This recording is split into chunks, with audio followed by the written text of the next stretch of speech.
Hello everyone, my name is Will Smith. For those of you who don't know me, let me please briefly introduce myself. I'm an actor, director, and a hip-hop performer. I've been nominated for the Academy Award 2 times. I've been also nominated for the Golden Globe, and I've been awarded with Grammy Awards. I'm also a happy husband and a loving father. Today I want to share with you my personal story about fear. There's one key insight on fear that I want to share with all of you. You have to face your fear and practice it every day. The problem, though, is that fear can deceive you. For example, fear will tell you, hey, if you say hello to that girl over there, she will understand that you like her. So she would not care about you, and you will face no chances on her. Do not even try talking to her. If she passes by, just ignore her. This will surprise her and she might get interested in you. So what will happen then in real life? The girl will then pass by and go away, and you will never find out whether she likes you or not. So this is a typical example of your inner fear suggesting some stupid things like this. Throughout my life, I have been fighting fear a lot. Almost every day of my life. It all happened when I went skydiving in Dubai a few years ago. This has been a very important life lesson for me. So this is how it happened. The day before our skydiving trip, we got together with our friends to have a drink. So we're sitting in a restaurant and having great fun, and it's getting more and more animated. And then all of a sudden, one of our friends is coming up with his brilliant idea. He climbs up the table and he shouts out loud, "Hey everyone, why don't we all go skydiving tomorrow? How do you like this idea?" There was a silence for just a second, and then someone shouted, "Yes, let's jump." I was already quite drunk by then, and I shouted out loud, "Yes, come on, let's do it. This is great." And then all of our friends would shout out, "Yes, man, yes, let's go skydiving." For the next couple of hours, everyone was just totally obsessed with skydiving. And one of our friends would get so excited that he said he would jump twice. In my earlier movies, I did many suspense scenes with parachute jumps, but it was not real. It was all fake. So the fun would just go on and on. We would enjoy our typical drunken challenges. For example, we would drink a glass of vodka each, slam it on the bar counter, and then jump from the same counter and land on our both feet. In this manner, we would practice our jumping skills and prepare for the landing after the parachute jump. Then I found someone's umbrella by the door, opened it as a parachute, and jumped with it. I would never understand how we all stayed safe that night, and nobody would break their leg. The party went on, and at some moment we all got tired and went home. After all this wild fun, I stumbled to my hotel and fell into bed. And then I suddenly thought, skydiving, what a horror. Why did I drag myself into this? But we were all drunk then, and my friends might just change their minds the next morning, or they may just forget about it. And even if they don't, I do not necessarily have to do it. It's a very big risk. That's what I was thinking about while I was lying in my bed. Then I tried to get to sleep, but while I was putting my biggest effort to fall to sleep, I was shivering all over. I would have crazy nightmares about being pushed out of a plane and flying into a black endless abyss. And then the pilot would make a loud demonic laugh, and the lightning would flash out bright. In my nightmare dream, I would desperately try to pull the parachute ring, but instead of a parachute, I would see my t-shirts and pants flying out of my backpack. I would wake up in a cold shiver and would feel so relieved that it was just a dream. Then I would fall asleep and I would see a demonic pilot again, and he would yell in my ear, "Boy, it's time to jump." And then he would laugh wildly and I would fly into an abyss without a parachute. That night, I would wake up a million times in the middle of the night, and I would wipe the cold sweat from my forehead. I was shivering with horror, and in my mind, I would replay over and over again the moment I jumped out of the plane. I couldn't figure out why I was driving myself crazy like this. I was just lying in my bed and I had the most crazy and sleepless night in my life. But I was still hoping that my friends got too drunk and they would forget about skydiving. The next day, I got a call from my friends. They were all excited and they reminded me about the jump. This ruined my last hope that everyone would just forget about it. Instead, they all got prepared and were waiting for me. All of them came and nobody would skip. So I thought, oh shit. All right. I thought, and I climbed into our van.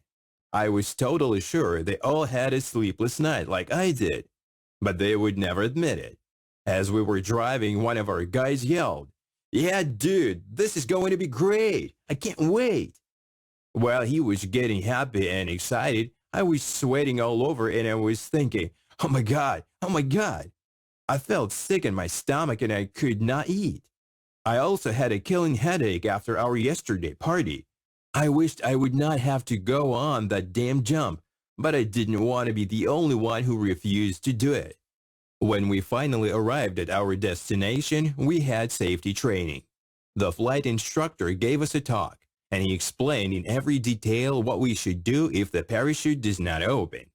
What? The parachute might not open? After I heard this, I felt even worse. The flight instructor saw that I was in a panic, so he smiled and told us some jokes. He said their last client had a very unfortunate jump, and he fell right on the runway, and he got splattered like a watermelon. It was quite an effort to clean the runway after that.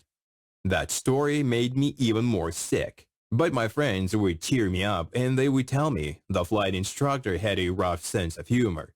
But I did not enjoy these jokes at all.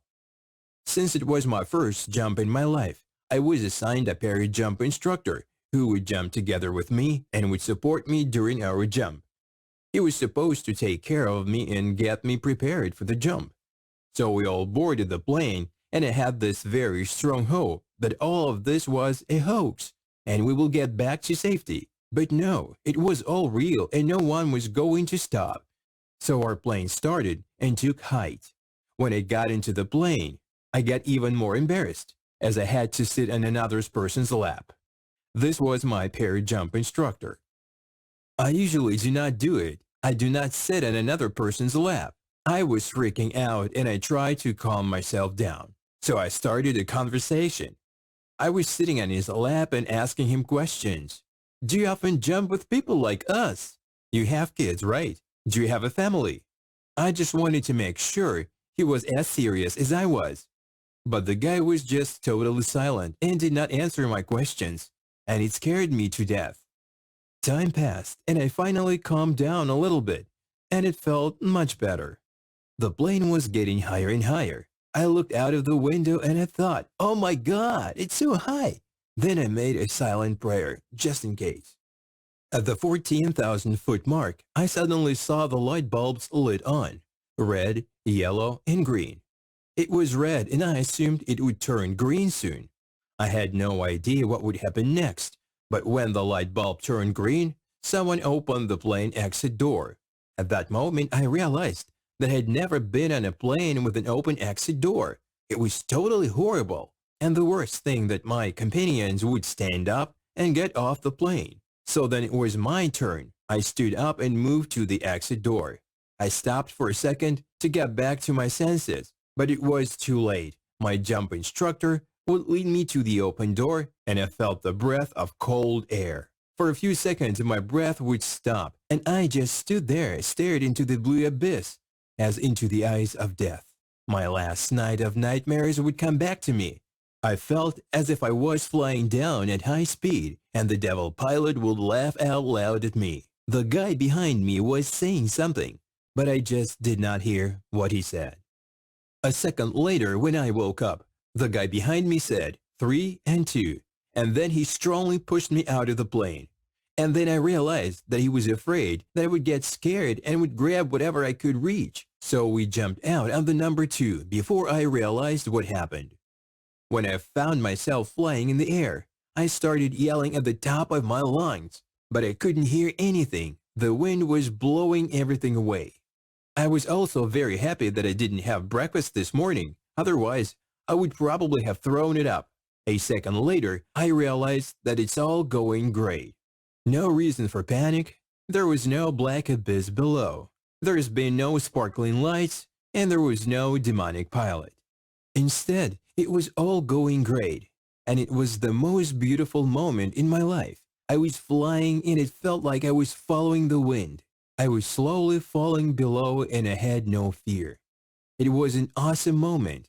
I suddenly realized that at this moment of risk, I was not afraid at all. It was an incredible moment. I was just flying in the sky. Time passed. I looked below and I saw a familiar building. Isn't that the skyscraper I saw this morning? Then I would see the steepless of the top city towers, the waves of the ocean flooding on the shore, and the tiny figures of surfers who were riding on their boards. They were so small, like little ants. After a couple of seconds of flight, my jump instructor pulled the ring, and we moved higher in the air. After that, we began smoothly going down, and we landed in a couple of minutes. Apparently, our last night training in the bar was the right thing to do. After we landed and we got our parachutes off, the first thing I did was to run to my friends. I shouted, "Look at me! I told you we were going to jump." Will said, "Will did."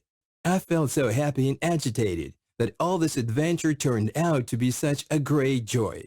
Since that day, I became an aficionado of extreme sports, and I would test my fear again and again. It has become my life credo. I danced on a high bridge in Budapest. You probably all remember this video. After that, my family and I climbed to the top of an active volcano in Italy. It was such a crazy adventure for us. We could hear the volcano breathing hot from inside the ground. Just imagine that you're standing at top of a hot oven and then someone opens this oven and you feel all this heat. It was an incredible experience. The ground would just melt with boiling lava. But this is a completely different story. So let's go back to Dubai. To sum the whole story up, the lesson I learned that day was, why was I so panic-stricken last night when I was lying in my hotel bed? Why was I so scared all the morning? Why did I feel fear while I was driving? Why did I skip breakfast and had excruciating pain in my stomach? Why was I so scared on the plane? What was all this fear about? There was no reason to be that much scared. This fear just ruined my day. Nobody forced me to do this jumping. But at that moment when I stepped out of the airplane and did my parachute jump, I thought I would experience a total disaster. But instead, I experienced happiness and pure bliss. This day taught me that God placed the best and happy moments of life on the other side of fear and horror. And here is my advice for you. The best moments of your life lie on the other side of your greatest fears. What do you think of my story? If you liked it, subscribe to the channel and give it a like. See you soon.